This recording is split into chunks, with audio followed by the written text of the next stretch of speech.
Élu, ton arrivée ici n'est pas le fruit du hasard. C'est un rendez-vous divin orchestré par le ciel lui-même. Tu as porté en silence des fardeaux que peu pourraient même imaginer. Tu as traversé des tempêtes silencieuses qui ont mis à l'épreuve chaque fibre de ta foi. Pourtant, tu as refusé de plier. Le ciel voit ton courage discret. Dieu lui-même reconnaît ta résilience. En ce moment précis, dans cette saison, il te prépare pour quelque chose d'extraordinaire, une réalité que ton âme a pressentie bien avant que tes yeux ne puissent la discerner. Mais une question résonne dans les cieux, pourquoi maintenant? Pourquoi Dieu a-t-il choisi ce moment précis pour t'élever? À quoi ton parcours t'a-t-il préparé? Reste avec moi, car ce message dévoile 7 révélations sacrées qui répondront à ces questions et confirmeront pourquoi toi, oui toi, tu as été choisi homme pour cette élévation divine.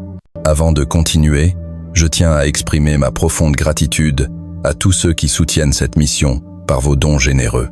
Votre bonté n'est pas qu'un soutien, c'est une confirmation de notre chemin spirituel commun. Le ciel voit chaque geste de générosité, et nous aussi, merci. Si ton esprit reconnaît que ce message t'est destiné, ne résiste pas à cet élan divin. Tape 777 dans les commentaires dès maintenant. Ce chiffre est bien plus qu'un symbole. C'est une signature spirituelle signalant au ciel que tu es prêteux, réceptif, et aligné, pour ce qui vient. Mais, élu, tout le monde n'est pas prêt à entendre cette vérité. Seras-tu parmi ceux qui resteront jusqu'au bout? Car ce qui suit expliquera précisément pourquoi Dieu t'a choisi, pour ce moment d'élévation divine. Il existe une obéissance rare et profondément sacrée, qui ne se manifeste pas sous les feux des projecteurs ou au milieu des applaudissements, mais dans les ombres silencieuses, là où seul Dieu voit. Toi, élu, tu as emprunté ce chemin caché. Dieu t'a observé, attentivement lorsque ton obéissance s'est exprimée, non dans des moments de clarté ou de célébration, mais au cœur de tempêtes de confusion, de saisons de solitude et de prières sans réponse. Tu as dit oui, sans aucune garantie terrestre, avançant même lorsque le chemin était à peine visible. Ce qui rend ton obéissance remarquable, ce n'est pas ta volonté quand tout était clair, mais ta fidélité inébranlable dans l'incertitude. Pas de plan divin déroulé devant toi, pas de voix céleste tonitruante, pas de signes gravés dans le ciel ni de messagers angéliques pour éclairer ton chemin. Tu as porté le poids incessant de la responsabilité, guidé uniquement par le murmure discret mais indéniable, avance. Comme Noé, appelé à construire une arche sans jamais avoir vu la pluie. Hébreux 11, sept. Tu as obéi par la foi, non par l'épreuve. Noé a enduré les moqueries. De même, on a douté de tes choix, murmuré du scepticisme dans ton dos. Pourtant, l'obéissance ne cherche pas l'approbation publique, mais l'alignement spirituel.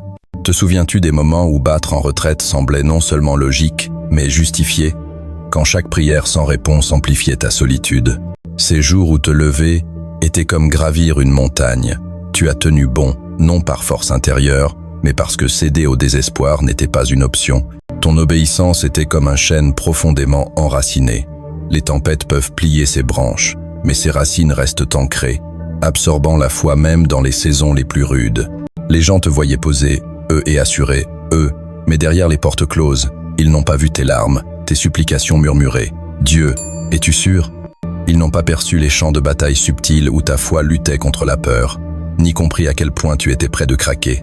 Mais Dieu a vu chaque sacrifice caché, honorant ta dévotion invisible, comme promis dans Matthieu 6, 6. Ton Père, qui voit dans le secret, te le rendra. Obéir dans l'obscurité, ce n'est pas un simple acte de discipline, c'est une confiance profonde. Tu n'as pas cherché une formule précise ou une clarté parfaite. Tu t'es accroché, à sa présence. Comme Pierre marchant sur les eaux tumultueuses, Matthieu 14, 29, ton oui était ancré dans une relation de confiance avec le divin, non dans des résultats tangibles. Quand la présence de Dieu se manifestait, même brièvement, ton cœur résonnait de la paix de savoir qu'il suffisait.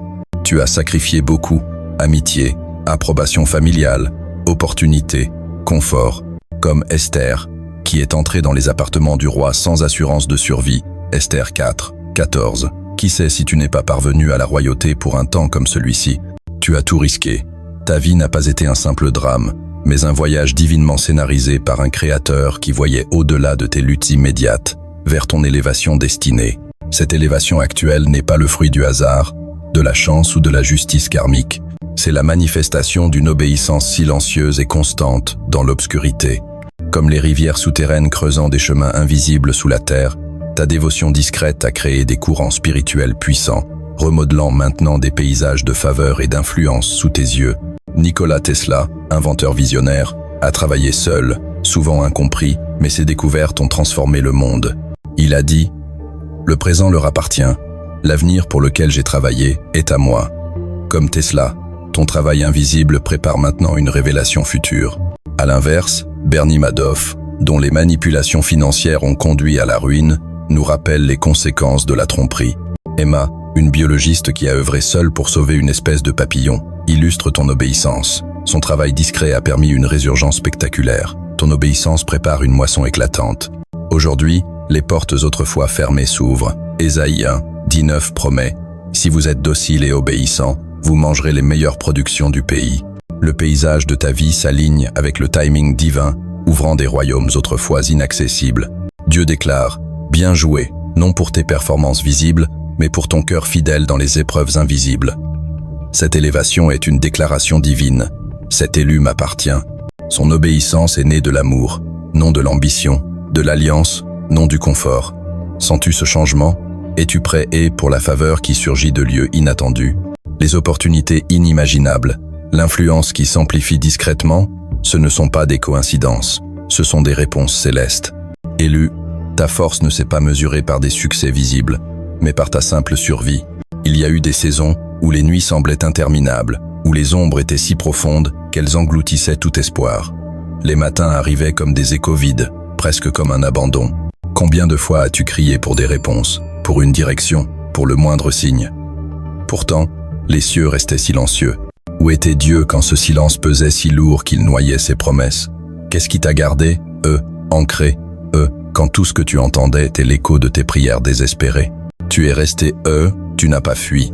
Dans cette persévérance inébranlable, ta foi s'est forgée, non dans le spectacle des miracles, mais dans le mystère de l'attente, dans l'acte indomptable de l'endurance. Que signifie tenir bon quand la lumière s'éteint?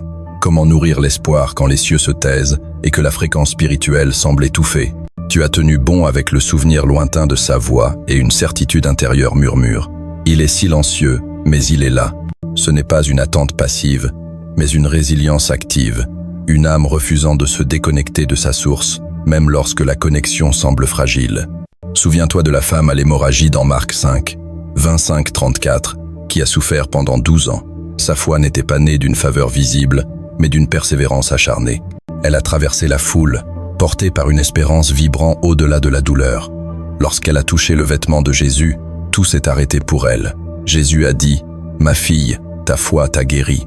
Ce moment reposait sur une fidélité intérieure, comme la tienne, affinée dans le silence. Combien de fois as-tu vu d'autres recevoir ce que tu demandais encore en prière? Combien de fois as-tu souri en célébrant, alors que tes bras restaient vides? Ton adoration a persisté malgré tes blessures. Ta présence a enduré quand aucun changement ne semblait proche. Cette persévérance est la définition du courage spirituel. La ténacité a continué quand tout dit d'arrêter. Tu as été testé dans le silence, mais tu n'as pas cédé. Tu n'as pas maudit ta situation comme la femme de Job. Job 2, 9.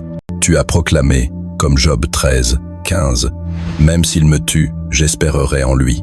Ce n'est pas de l'entêtement, mais une foi d'alliance, une confiance au-delà des sentiments. N'est-il pas vrai que n'importe qui peut louer Dieu sous le soleil? Mais lever les mains dans l'obscurité, déclarer, même ici, même maintenant, tu es bon, demande un courage différent. C'est pourquoi tu es choisi. Tu sers par alliance, non pour des résultats, par une relation profonde, non par des récompenses.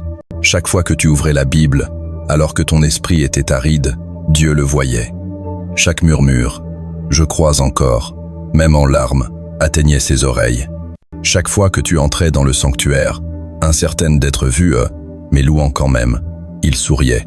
Tu marchais par la mémoire et la révélation, un témoignage d'une relation durable.